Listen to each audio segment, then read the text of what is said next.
A very good afternoon. Nice to have you join us on the news at 5, reaching you from Channels Television's global headquarters in Lagos, Nigeria. I'm Dominic Iwiwa, and these are the stories and reports we're tracking at the moment. Nigerians must be tolerant and obey the rule of law as religious teachings strictly condemn the killing of one another. President Bola Tinubu made this known during the Eid al-Kabir prayers at Dodan Barracks, Lagos Island. He was accompanied by a host of dignitaries, including National Security Advisor Nuhu Ribadu, Chief of Staff to the President Femi Gbajabiamila, Lagos State Governor Babajide Sanwo-Olu, the Deputy Governor of Lagos State Kadri Hamzat, Speaker of the Lagos State House of Assembly Mudashiru Obasa, and the Inspector General of Police Tunji Disu, among others. A roll call of dignitaries adorned in traditional attire make their way into the Dodan Barracks in Ikoyi, Lagos, joining President Bola Tinubu for the 2026 Eid al-Kabir prayer.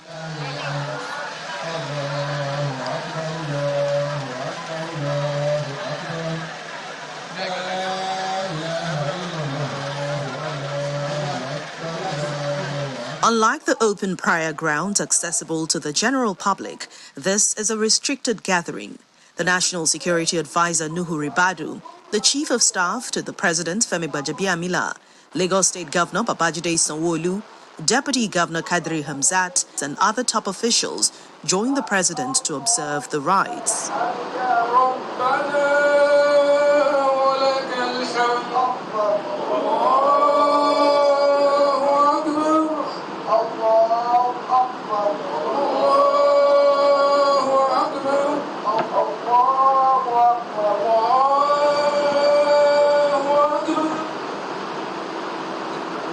Muslims, men, women, and children also gather in separate tents for prayers. After the prayer session, President Tinubu urged Nigerians to embrace tolerance and adhere to the rule of law. We must learn from the lessons of this system, and it's showing love to one another. No discrimination, no ethnicity, no hatred, and we should share. It is essential that we be very tolerant, be obedient to the wish of Allah, and obedient to the rule of law, which must guide our society. Nowhere in the only teaching that you should engage in banditry. Nowhere that you should kill another human being. The message of sacrifice, symbolized by the slaughtering of rams and sharing among neighbors, was echoed by the chief imam and other leaders. So for our nation to attain that prosperity, that national development, all of us need to sacrifice. So all our leaders too need to sacrifice. As citizens, we need to sacrifice and be more passionate about our nation.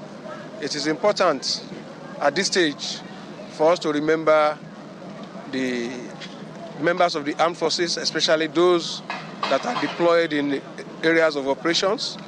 They don't have the privilege of observing the Eid with their family, so we should continue to support them with prayer.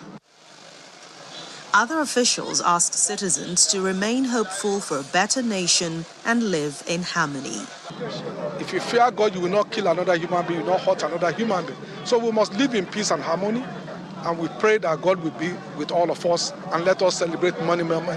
Continue to pray for the country, that this election will go smoothly, it will be fair, it will be credible. And of course, I want everybody to continue to pray for the president, and that things will continue to get better. His reform will begin to yield fruits. Muslims also converged on the police college in Ikeja for the Eid al-Kabir prayers.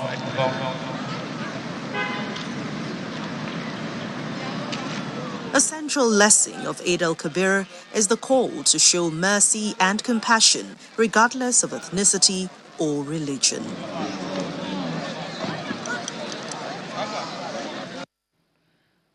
Vice President Kashim Shettima has urged Nigerians to embrace peace, tolerance and harmony for the development and coexistence of the country.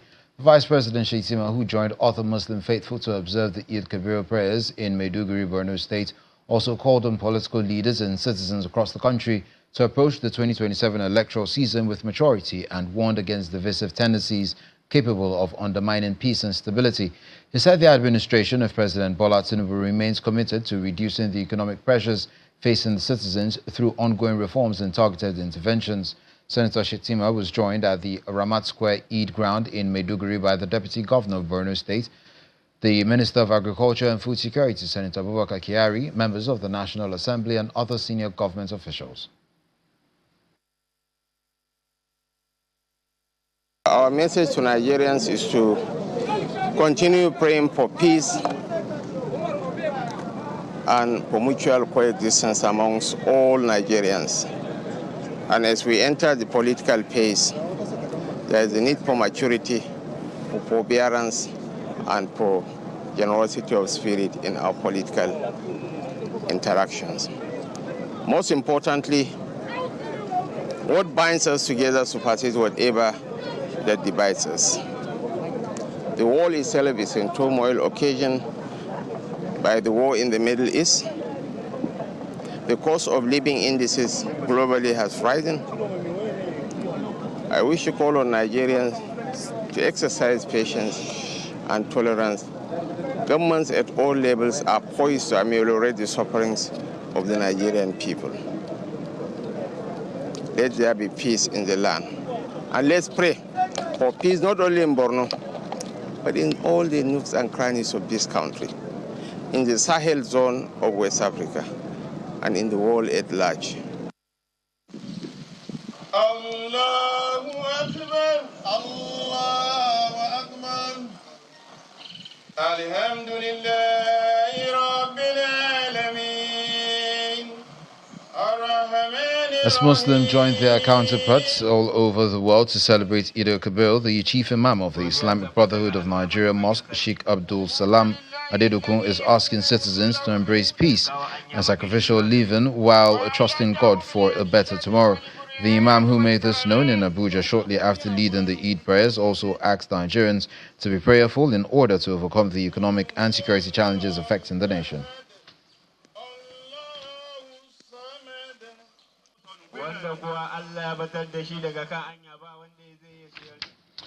As Nigeria celebrates Children's Day, the Executive Secretary of the Universal Basic Education Commission, Mrs. Aisha Garba, is applauding President Bola Tinubu for his renewed commitment to preparing children for the future through technology, stronger policies, improved teacher training, and strategic partnerships. In a statement personally signed by Mrs. Garba, President Tinubu's administration is laying the foundation for inclusive and high-quality education where every Nigerian child is provided access to the tools, opportunities and skills needed to succeed in the digital age. The Executive Secretary of the Commission insists that every child deserves quality education, and the Commission remains committed to ensuring that children have access to quality basic education.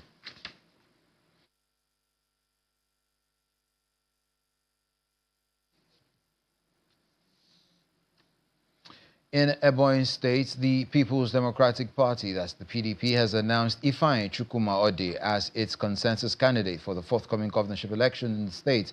Mr. Odi was the only aspirant for the PDP governorship primaries held across the 13 local government areas of the state. He was declared unopposed and winner of the governorship primaries by the Electoral Committee Chairman, Mr. Lalekon Rotimi, at the Coalition Center in Abakaliki, the state capital.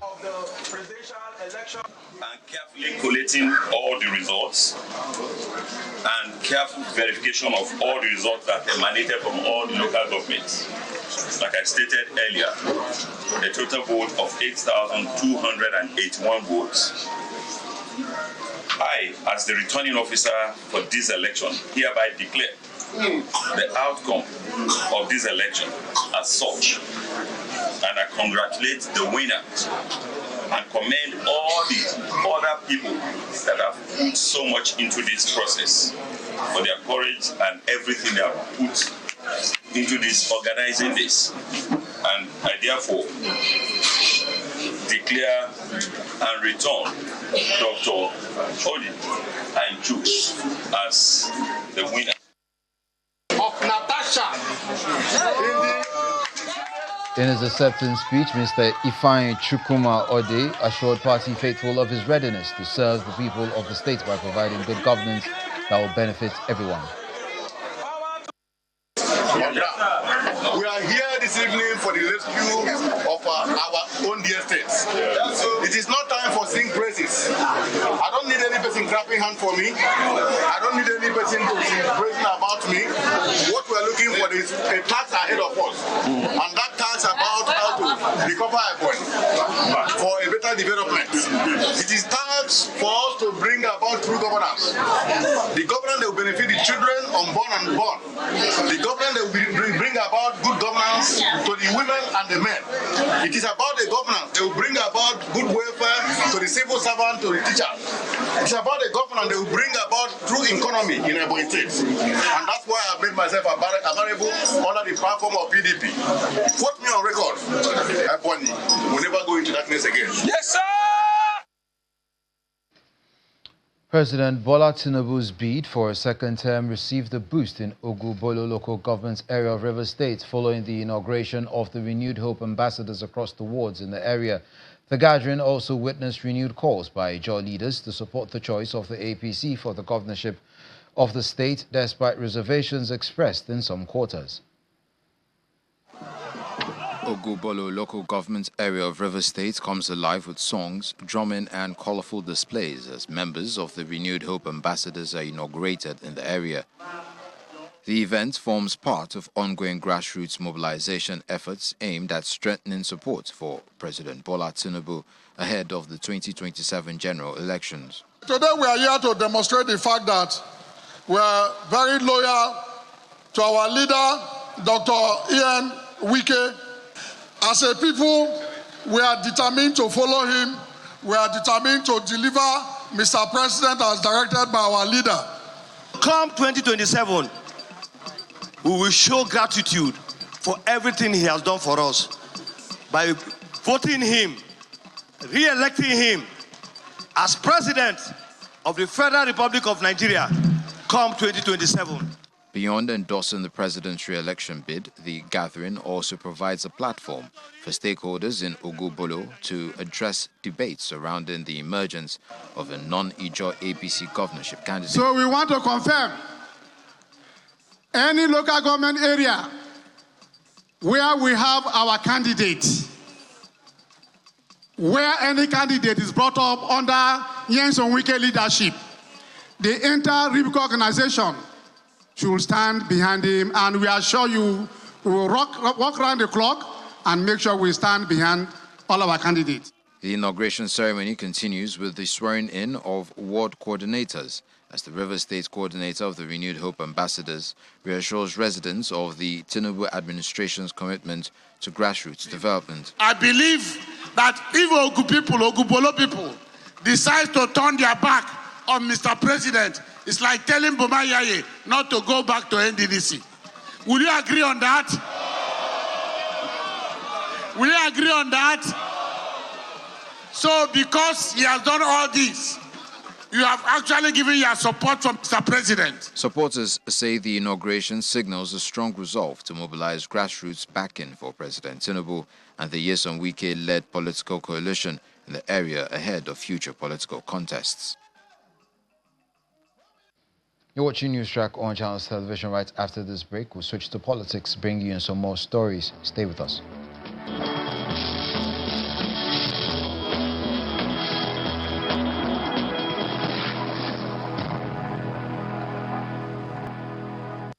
Welcome back. Some members of the APC in Bariga 2 constituency in Lagos are registering their displeasure over the final outcome of the primaries in their area, which they say was won by Mr. Akpata Olufemi, the member representing the constituency in the State House of Assembly. While presenting their letter to the leadership of the local government, the protesters claim an obvious error was made, which favored one of the contestants with only 677 votes as against the winner, who scored 9,081 votes. They call for an urgent correction to be made.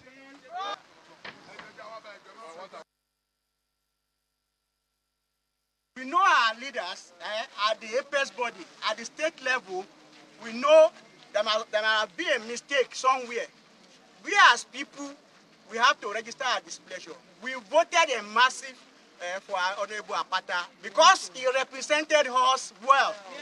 During his first term, people of Shomolu constituency 2 benefited from Honorable Apata so very well. Somebody who has represented us well, who has done well, deserves a second term.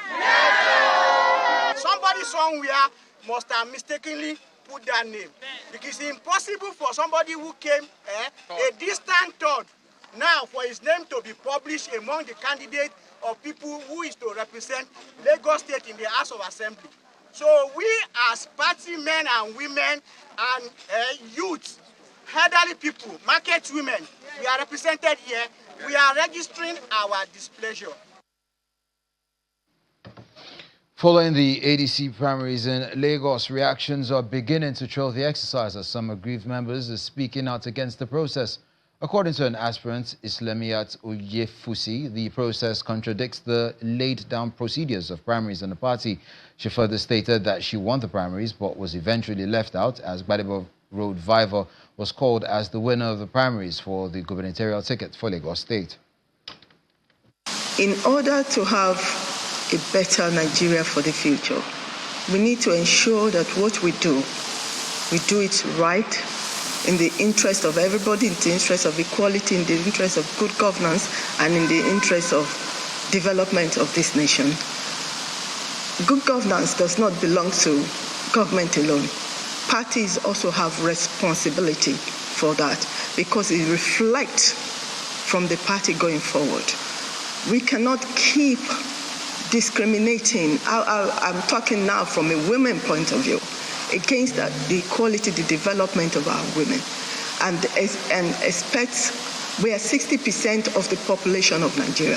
If you look at the declared census and the undeclared census, women constitute a larger proportion of this nation. So does the youth. And when they see these things, it does not give hope to our youth. It does not give hope to our women. It does not give up to development of Nigeria because it is outright robbery, outright show of a lack of respect for rules, for protocols, for processes, and it should not be happening in ADC because this is a party that brings together coalitions of leaders that are claiming that they want to rescue Nigeria.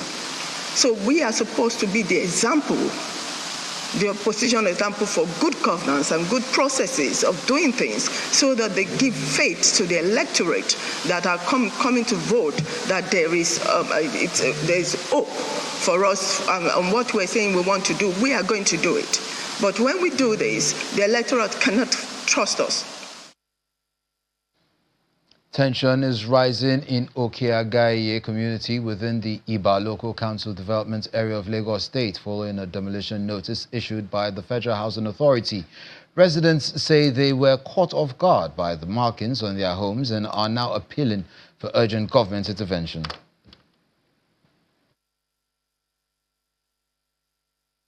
Okeagaye is a fast-developing, quiet neighborhood in the Ijedodo area of Lagos. But with recent development, the peace of the community appears to be under threat.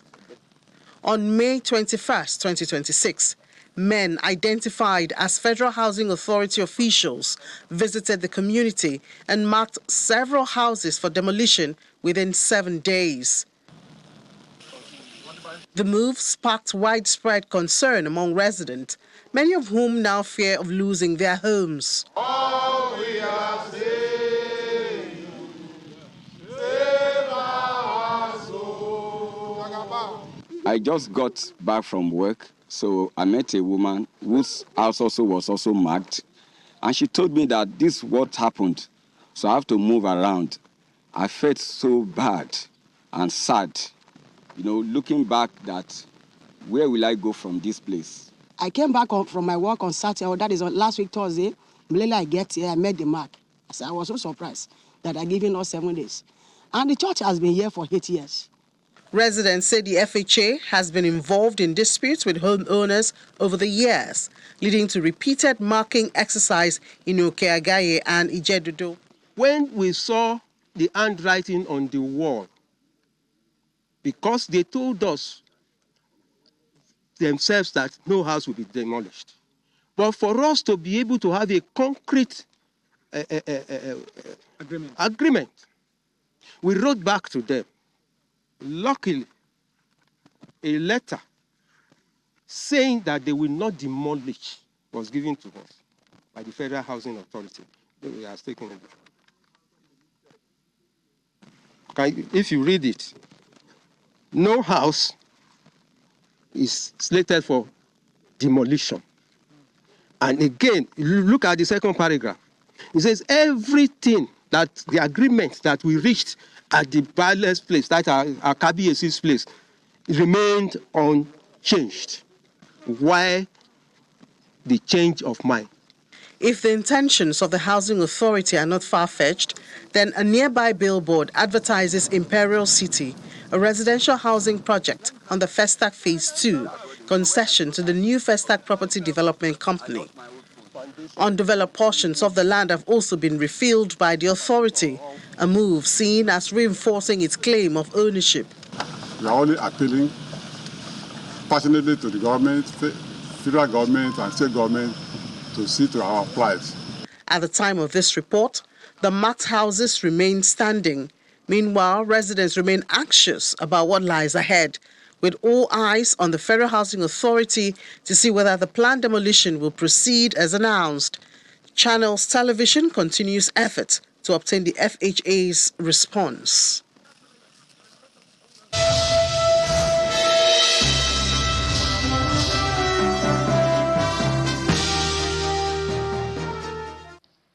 And on business news, the Central Bank of Nigeria has been reaffirming its stance to stay off intervention programs as CBN Governor Mr. Olaimi Cardoso says it weakens monetary policy. The Director, Monetary Policy Department at the Central Bank, Dr. Victor Obo, who was a guest on Business Morning, believes that the regulator is working with authorities concerned to create the right policy framework for effective implementation. Those interventions in themselves are unconventional. And as the name goes, they are interventions that should happen at extreme cases, in extreme circumstances, peculiar circumstances, when you have serious shocks.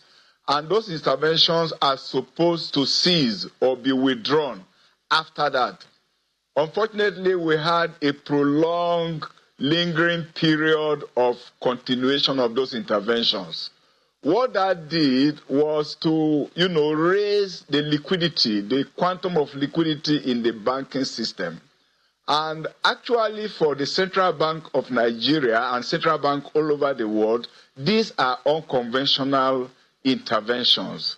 Sometimes, if you are not able to withdraw those interventions out of the system, then you have a problem because they now fuel inflationary pressure. And that is what studies have shown in the case of Nigeria.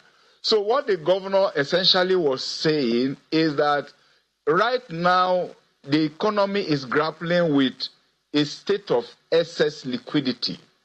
And that has shown in many ways.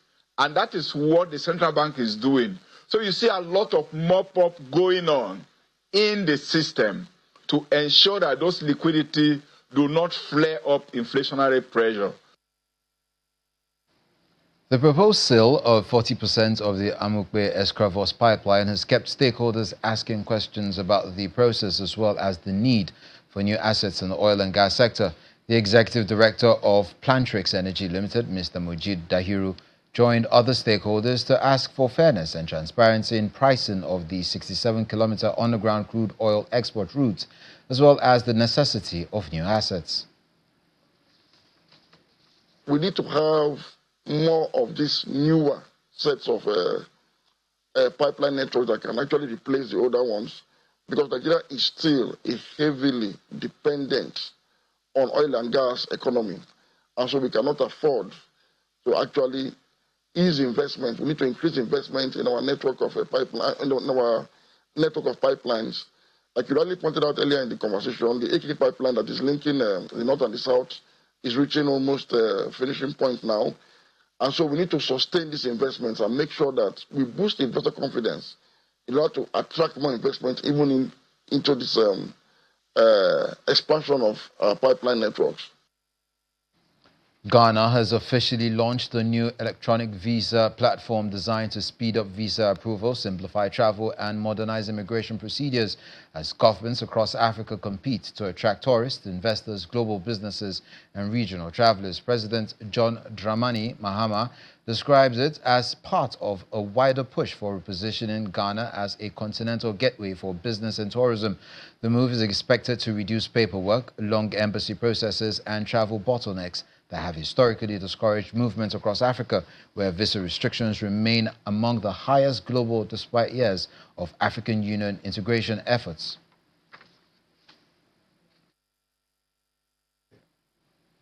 And that's it on the news at 5. For updates, kindly visit our website. That's www.channelstv.com. I'm Dominic Iwiwu. Up next is The World Today.